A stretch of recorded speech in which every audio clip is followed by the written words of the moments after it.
Mari bergerak bersama guru penggerak, menebar manfaat bagi pendidikan merdeka. Lekas bergerak dalam pendidikan penggerak, ciptakan generasi unggul penopang bangsa.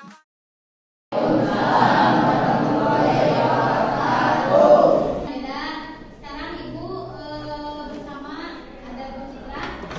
Assalamualaikum. Itu yang nanti mendapat, tapi kita belajar aja seperti biasa. Mungkin bedanya ada Bu Citra yang mendamping, ya. Sebelum kita mulai, Ibu mau ngecek kehadirannya dulu. Ada yang tidak sekolah hari ini? Kenapa ini kemana? Davina, Bahagia, Bahagia kenapa nih? Ada apa yang membuat bahagia? Dila, Dil, satu kata ini Dil. Bahagia juga. Hafid, senang. Iqbali, Iqbal, senang. Iman, semangat.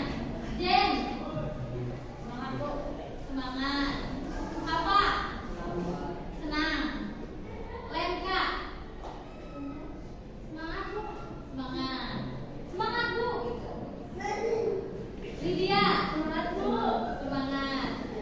Lucky, semangat Bu, semangat. Rizky, semangat Bu, semangat. Madrin, semangat Bu, semangat. Reza, Senang, Bu. senang. Riana, senang Bu. Nah, kalau Ibu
hilangkan kegiatan-kegiatan yang tadi menyakiti hati, hilangkan perasaan sebelumnya, sebelum kita bertemu, perasaan sedih, perasaan yang menyakiti hati hilangkan dulu. Rilekskan, rileks.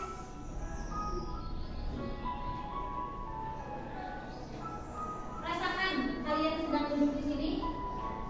Tidak ada lagi pikiran-pikiran sebelumnya. Tidak ada lagi pikiran yang menyakiti hati. Bebaskan.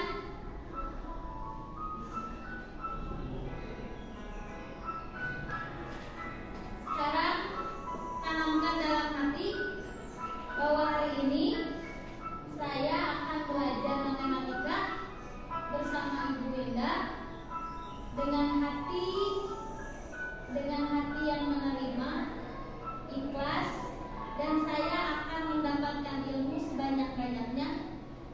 Saya akan senang belajar dengan Ibu Winda. Saya akan bahagia belajar dengan Ibu Winda. Saya akan sukses dan saya bisa.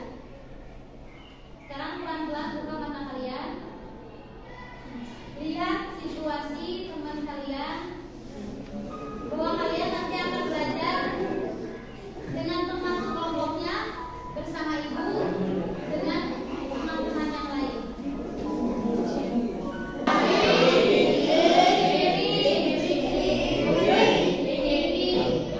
Sisi miring emang ada di mana? Ada di depan. Di depan sudut ibu.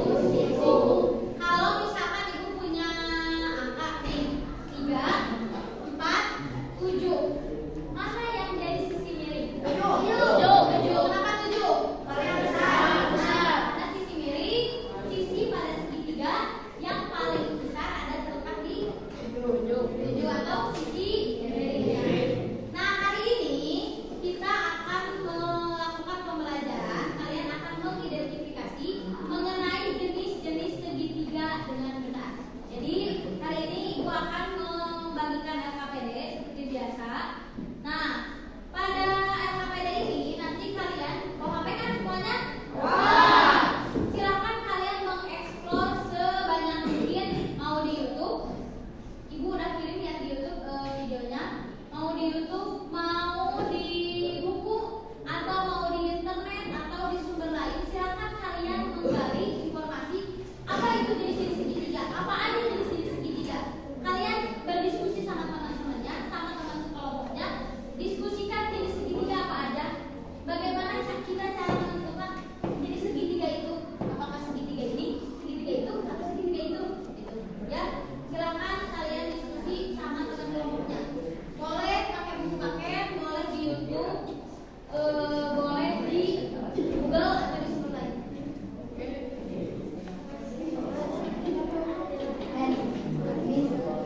Miss.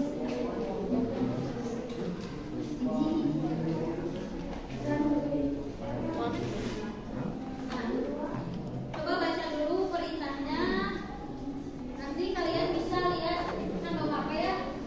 Nanti lihat boleh di Google jenis. Kelas apa? 8 apa? 8? D. Jumlah siswanya berapa? Jumlah siswanya 4. Nah, di sini baca dulu. Nanti ada tadi buku paketnya udah dibagiin.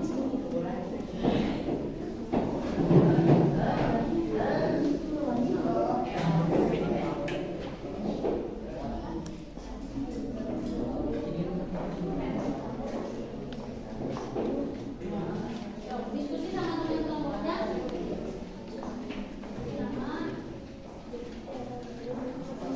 Udah semuanya? Apa?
adalah suatu segitiga dengan panjang segitiga maksudnya berturut-turut 14 cm, 7 cm, dan 12 cm.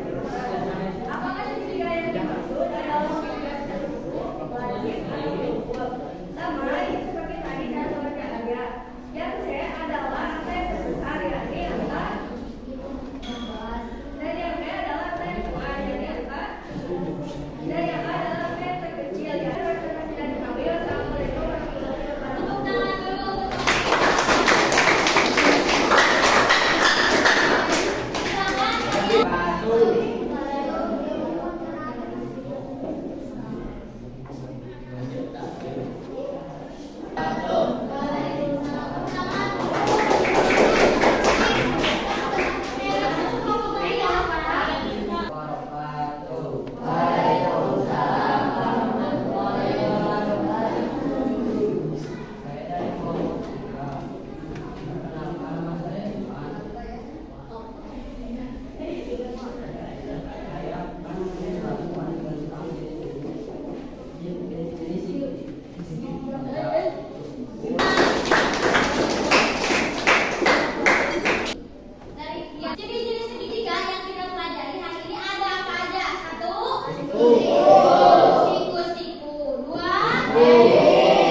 KSE, Ibu merasa Ibu sudah melakukan di skala berapa?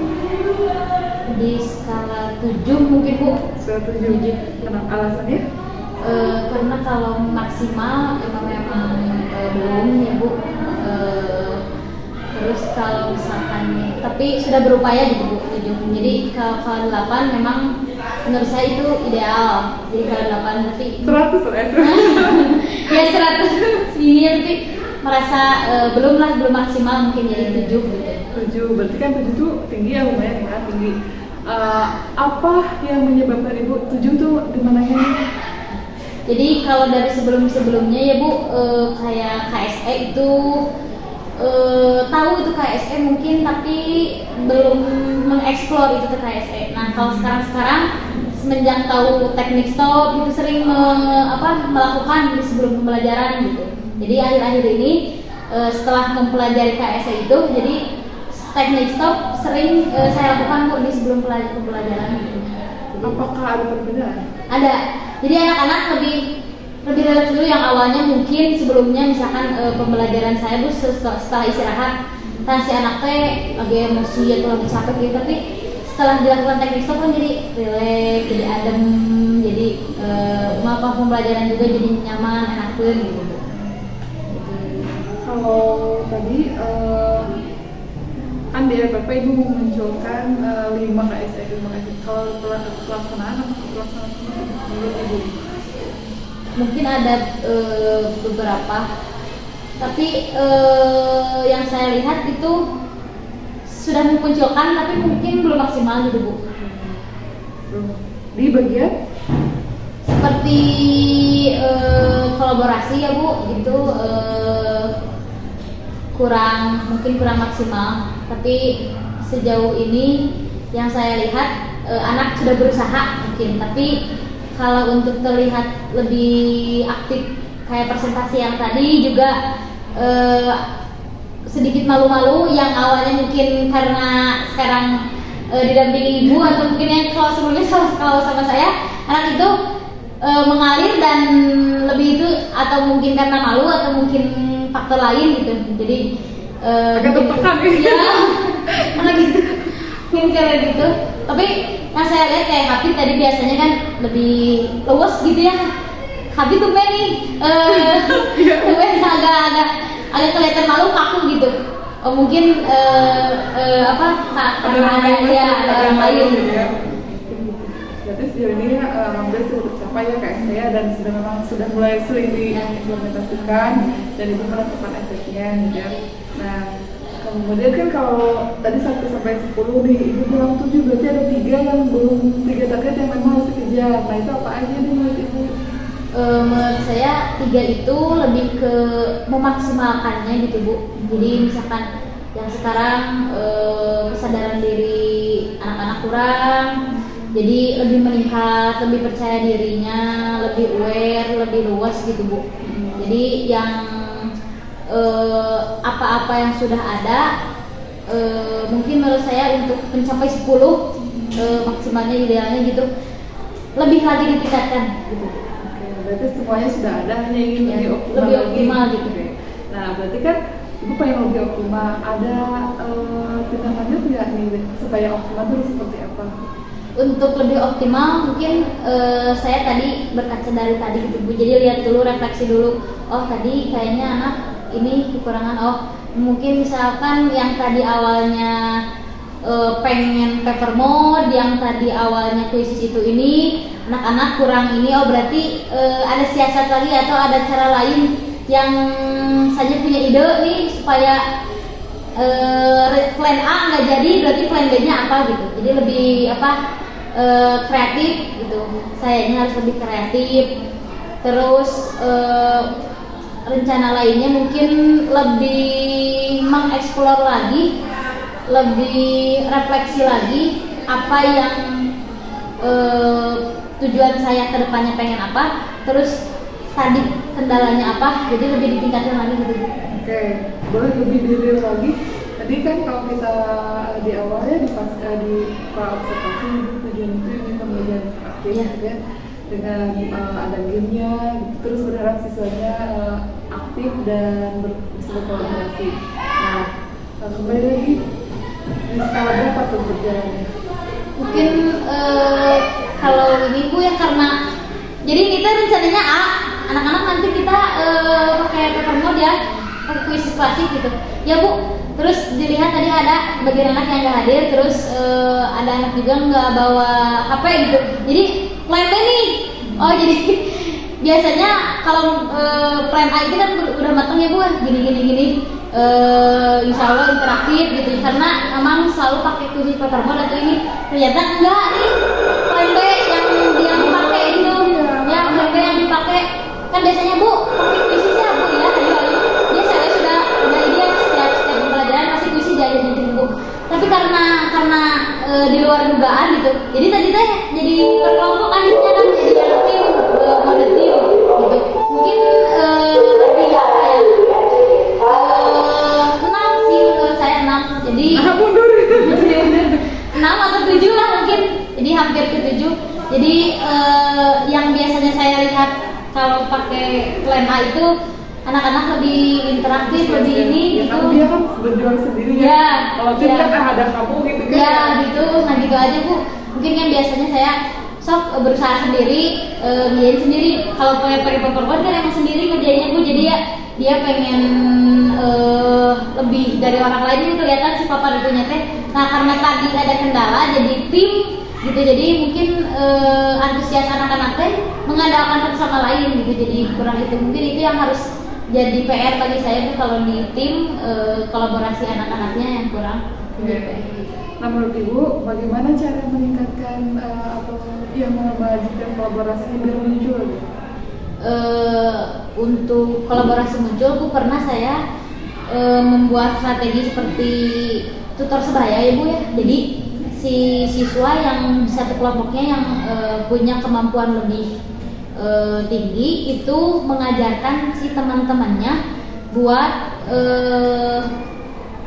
menyelesaikan, kalau ada soal itu si siswa yang A udah bisa, sok kamu yang bisa teh ngajarin ke yang nggak bisanya. Nanti poin yang kalau si B, si C, si D itu bisa ditanya sama ibu, berarti kamu punya poin di teman kamu itu gitu. Jadi ya punya sistem kayak gini Bu, si A jadi ketuanya, jadi tutornya, si B, si C, si D teh jadi anak buahnya. Nah nanti si A kalau udah bisa materi itu, sok di-sharing ke teman-temannya si B, si C, si D.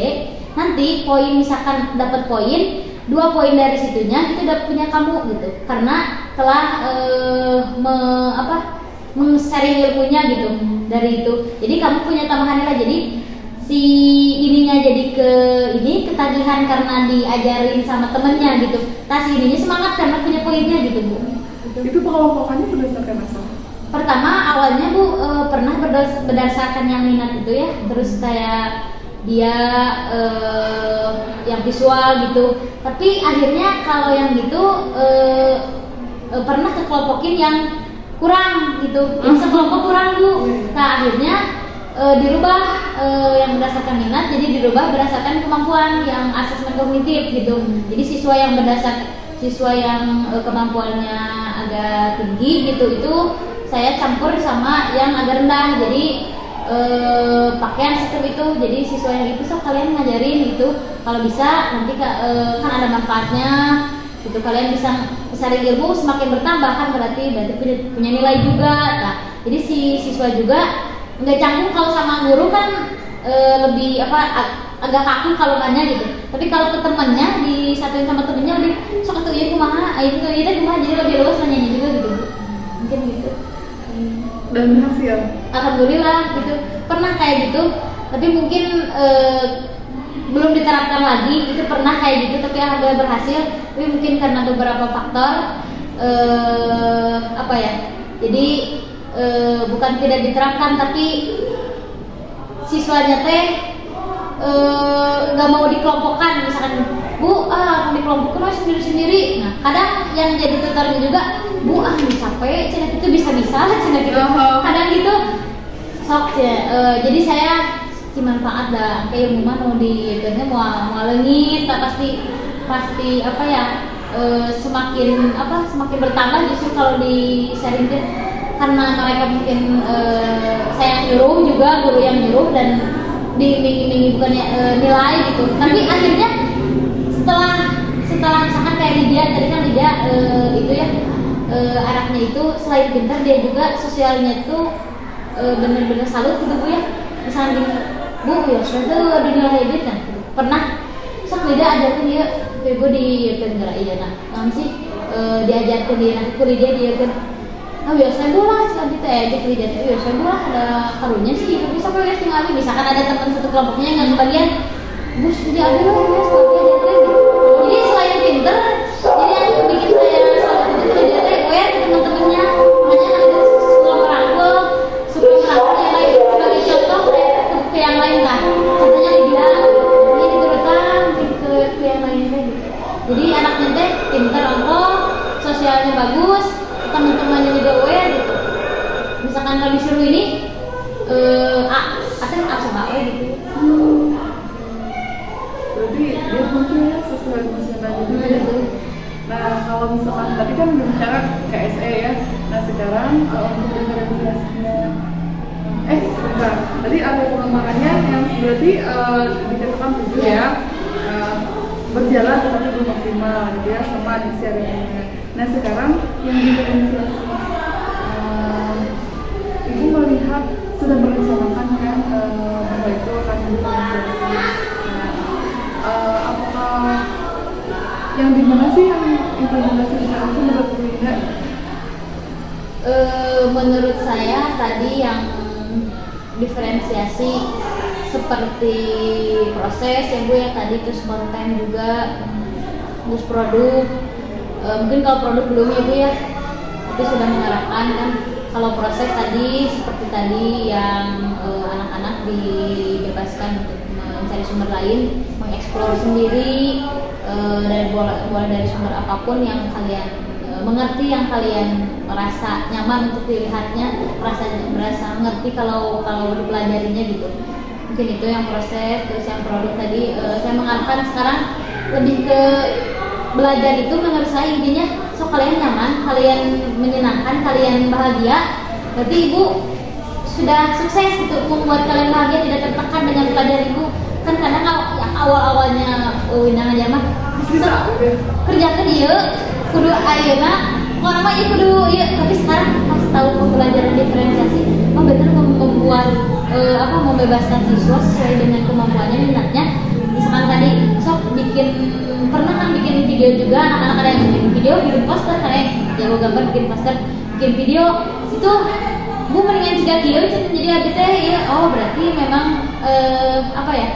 semakin terbuka bahwa tidak harus satu tugas itu sama untuk semuanya benar berdiferensiasi itu teh memudahkan saya juga bu memudahkan anak juga gitu. Terus kemarin saya baca juga di RPK Ibu ada yang namanya tes asesmen awal. Apakah diimplementasikan? Kalau asesmen awal mungkin Bu yang setiap pembelajaran itu jarang, tapi kalau misalkan tiap akhir bab atau akhir bab mau ke bab selanjutnya itu biasanya suka dipakai kuisis gitu.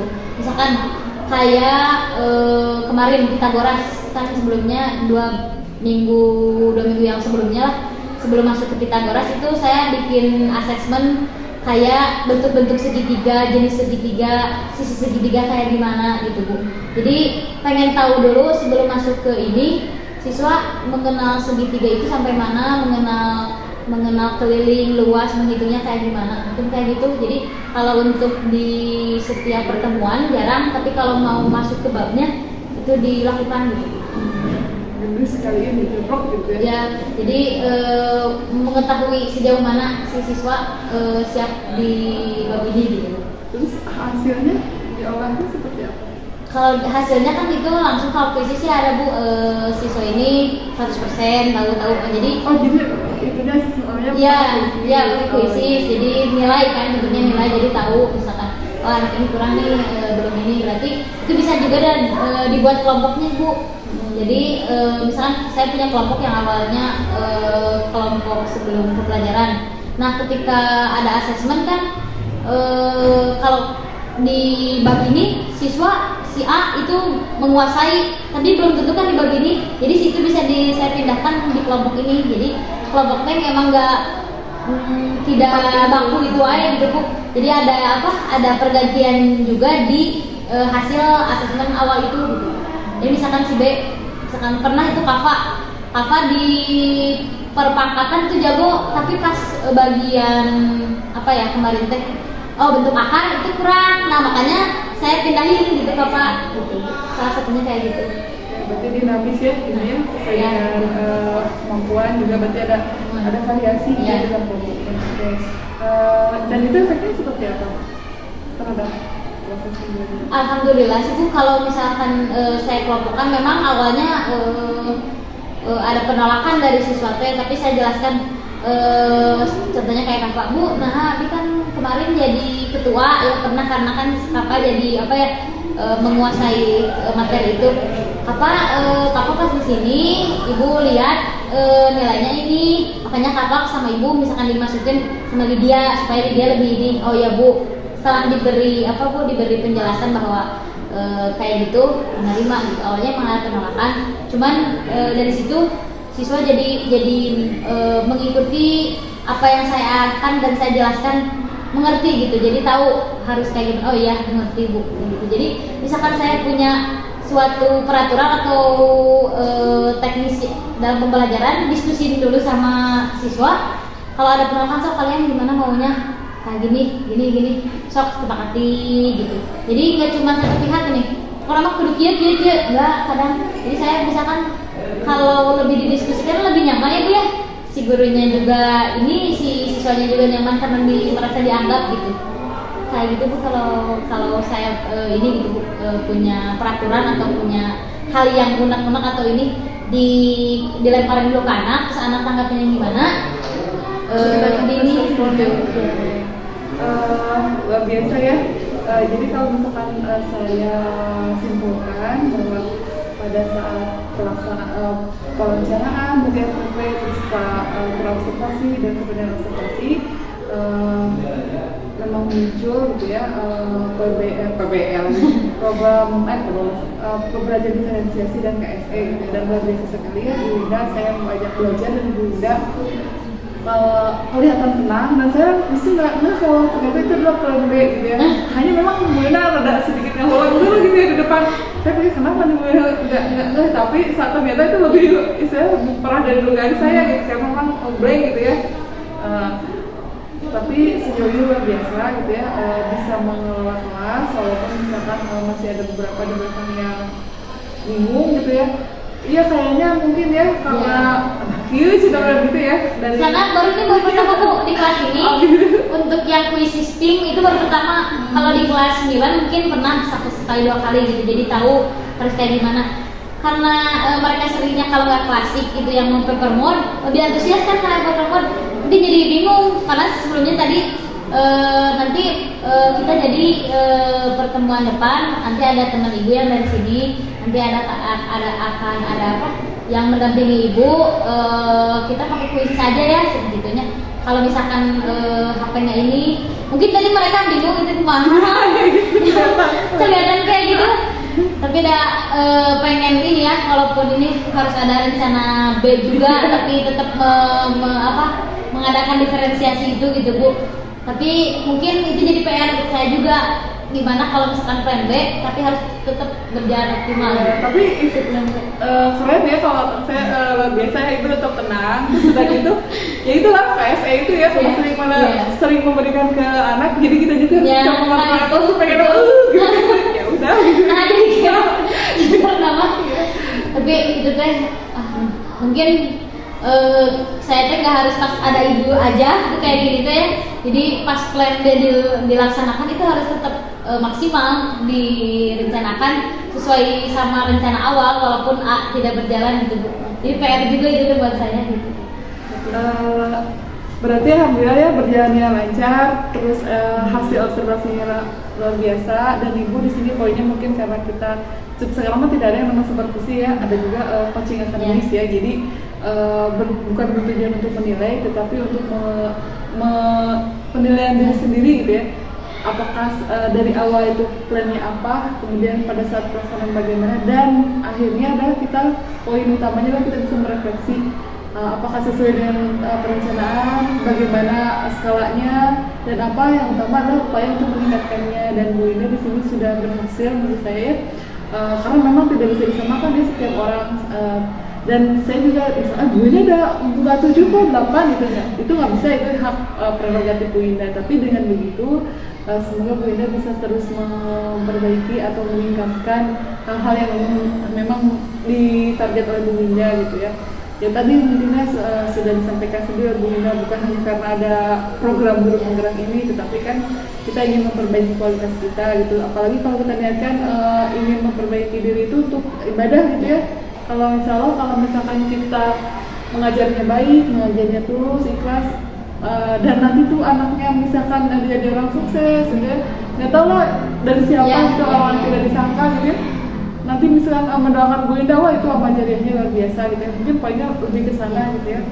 Termasuk saya juga punten kalau misalkan ada hal-hal yang misalkan tidak berkenan gitu ya, tidak bermaksud untuk menggurui, tapi untuk perbaikan Bu Ina lebih baik lagi. Insya Allah ya. Ya Bu Ina luar biasa ya, sudah berjalan dengan optimal, semuanya sudah mantap lah ya, tinggal konsisten saja. Oke.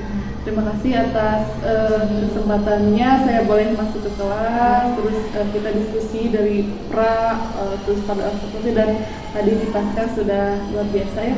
Dan ada beberapa yang sudah Ibu rencanakan untuk ditindaklanjuti, mungkin nanti tinggal diketik saja, nanti filenya boleh ke saya gitu. Atau belum pisan, atas kesempatannya. Assalamualaikum warahmatullahi wabarakatuh. Mari bergerak bersama guru penggerak, menebar manfaat bagi pendidikan merdeka, lekas bergerak dalam pendidikan penggerak, ciptakan generasi unggul penopang bangsa.